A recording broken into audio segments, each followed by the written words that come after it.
ఈ ఫస్ట్ సెషన్లో మనం పేజ్ మేకర్ యొక్క ఇంట్రడక్షన్ చూస్తాం. పేజ్ మేకర్ అనే ప్యాకేజీ అడాబ్ సిస్టమ్స్ కార్పొరేషన్ ద్వారా డెవలప్ చేయబడింది.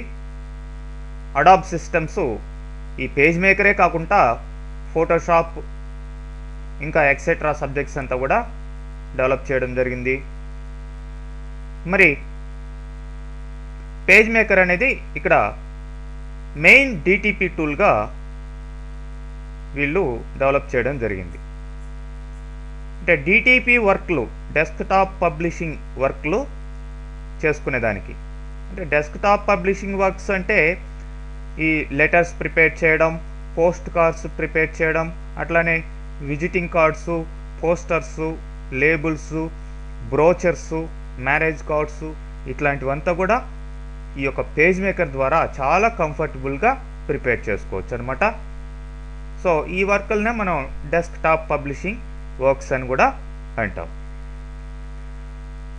మరి అడాబ్ వాళ్ళు ఫస్ట్ ఈ పేజ్ మేకర్ని యాపిల్ మెషింటోస్ ఆపరేటింగ్ సిస్టమ్ కోసం డెవలప్ చేయడం జరిగింది. మరి యాపిల్ని ఎక్కువగా వరల్డ్ వైడ్ యూజ్ చేయటం లేదు కాబట్టి అందరూ కూడా విండోస్ ఆపరేటింగ్ సిస్టమ్స్ని యూజ్ చేస్తున్నారు కాబట్టి తర్వాత మెయిన్ వర్షన్స్గా విండోస్ ఆపరేటింగ్ సిస్టమ్కి సరిపోయే విధంగా 4.2 కావచ్చు, 5 కావచ్చు, 6.0 కావచ్చు, 6.5 కావచ్చు, అండ్ లాస్ట్ వర్షన్ 7.0 ఇట్లాంటి వర్షన్స్ అంతా కూడా విండోస్ ఆపరేటింగ్ సిస్టంలో వర్క్ అయ్యే విధంగా పేజ్ మేకర్ని డెవలప్ చేయడం జరిగింది. మరి ఈ యొక్క 7.0 వర్షన్ తర్వాత ఇక కొత్త వర్షన్ని రిలీజ్ చేయబోము అని కూడా అడాబ్ వాళ్ళు చెప్పారనమాట. ఎందుకంటే ఈ పేజ్ మేకర్ కాకుండా వేరే డెస్క్టాప్ టూల్ని వాళ్ళు డెవలప్ చేయడం జరుగుతుంది. మరి ఎక్కువగా ఇండియాలో అయితేమి లేదంటే అబ్రాడ్లో అయితేమి పేజ్ మేకర్నే కంఫర్టబుల్ టూల్గా యూజ్ చేస్తున్నారనమాట ఈ యొక్క డిటిపి వర్క్లు చేసుకునేదానికి. సో 7.0 వర్షన్నే మనం నెక్స్ట్ సెషన్స్లో నేర్చుకోబోతాం.